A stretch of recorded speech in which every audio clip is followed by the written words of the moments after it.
चाकूच्या हल्ल्यात युवक जखमी, चौघांविरुद्ध गुन्हा दाखल। शेगाव येथे चाकूच्या हल्ल्यात युवक जखमी झाल्याची घटना 2 जुलै रोजी दुपारी 2 वाजताच्या सुमारास घडली। घटनेची तक्रार शहर पोलिसात देण्यात आली असून पोलिसांनी 14 आरोपींविरुद्ध विविध कलमांमध्ये गुन्हा दाखल केला आहे। उपरोक्त घटनेसंदर्भात फिर्यादी श्रीमित किशोर डाबेराव यांनी शहर पोलीस स्टेशनला दिलेल्या तक्रारीनुसार आरोपी ऋषी भटकर, तुषार सोळंके, प्रफुल्ल केनेकर व प्रशांत धुळे यांनी 2 जुलै रोजी दुपारी 2 वाजताच्या सुमारास फिर्यादीचे आई-वडील व भाऊ आणि मित्र रोशन हे त्याच्या घरी असताना उपरोक्त आरोपींनी फिर्यादीच्या घरासमोर येऊन शिवीगाळ केली।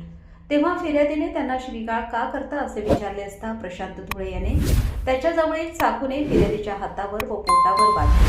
त्यामुळे जखम होऊन रक्त निघाले। तसेच कुटुंबियांना शिवीगाळ केली व जीवे मारण्याची धमकी दिली।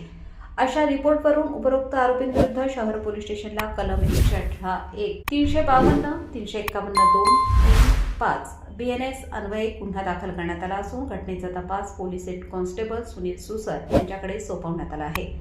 सनसनी न्यूज, शेगाव।